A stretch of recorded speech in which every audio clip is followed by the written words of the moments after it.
우리의 기억은 무엇인가? 안녕하세요. 수발TV 이영우 센터장입니다. 중국 우한에서 발생한 코로나 바이러스로 모든 사람의 일상이 완전히 뒤죽박죽 되었습니다. 집안에서 생활하는 시간이 늘어남에 따라 소중한 관계에 야릇한 긴장감이 흐르기도 합니다. 모든 국민이 정신병으로 고생하기 전에 얼른 이 상황이 호전되었으면 하는 바람입니다. 하지만 긍정적인 측면이 아주 없는 건 아니에요. 갑자기 늘어진 시간 속에서 그동안 바쁘다를 외치며 하지 못한 일을 할 시간이 많아졌습니다.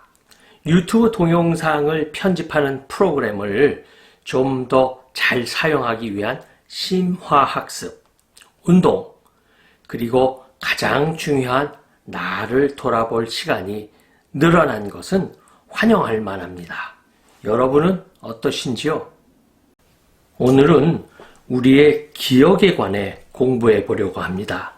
센터장과 같이 어르신을 수발하는 사람들뿐 아니라 여러분 모두도 언젠가는 사랑하는 그 누구를 돌볼 시간이 올 것입니다.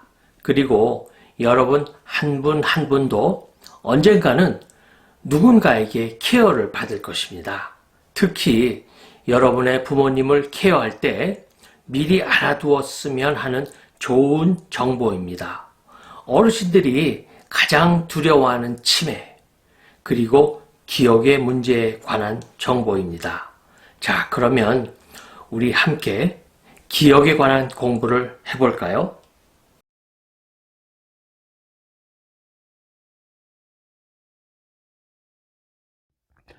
기억의 구조와 특징을 알아두면 치매 환자를 케어할 때 많은 도움이 됩니다. 치매 환자가 갑자기 화를 낸다, 몇 번이고 같은 것을 물어본다, 돈 계산을 하지 못한다 등 가족이 간병을 잘하고 싶은데 생각처럼 되지 않아 환자와 대립하는 경우가 생기곤 합니다. 그리고 살아가는 가족 환자에게 화를 냈다가 후회로 자책하는 때도 있습니다.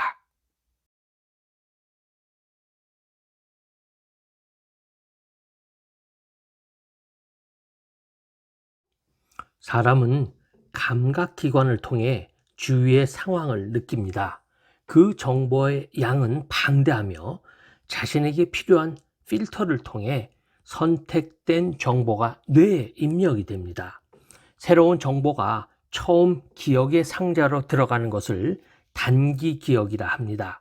대부분의 단기 기억은 시간의 흐름에 따라 자연적으로 잊힙니다.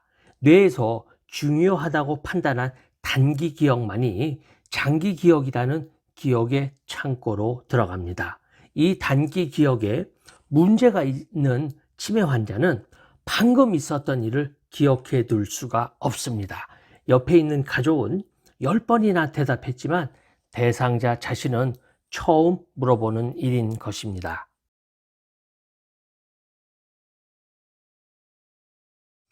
장기 기억의 창고로 들어가는 기억에는 4가지 종류가 있습니다. 의미기억, 일화기억, 절차기억, 감정기억이 그것들입니다.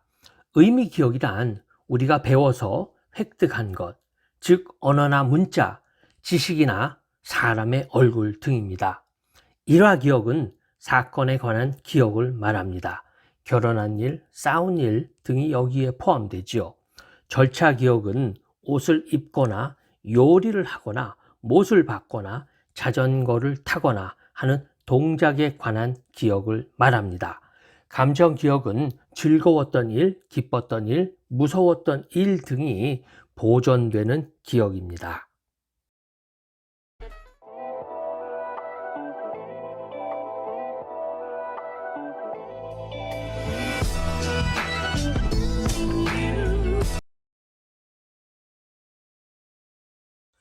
치매 환자에게 이 4가지 기억이 상실되는 순서는 다음과 같습니다. 제일 먼저 배워서 익힌 의미 기억에 변화가 생깁니다. 다음으로 일화기억, 절차기억의 순으로 기억에 변화가 생기는 것이죠. 마지막까지 남는 기억이 감정기억입니다. 그래서 가족을 간병할 때는 이 기억의 특징을 잘 생각해서 간병에 대한 좋은 감정의 기억을 남기는 것이 도움이 됩니다. 감정 기억은 그 사람의 인생 마지막까지 남는 가장 중요한 기억입니다. 오늘은 가족을 위한 휴머니투드라는 책에서 기억에 관한 부분을 발췌하여 공부해 보았습니다. 이 책은 센터장이 교육분과위원장으로 봉사하는 치매 이야기 독서 모임에서 참 재미있게 공부한 책입니다. 여러분도 한번 읽어보시기를 강추합니다. 오늘 마지막 보너스 동영상은 센터장이 하루에 2번 동네 탄천을 산책하는 동영상입니다. 오늘은 날씨가 조금 쌀쌀해서 그런지 사람이 많지는 않았습니다. 구독과 좋아요 부탁드리며 지금까지 수발TV 이영호 센터장이었습니다. 건강 유념하시고 다음 시간까지 안녕.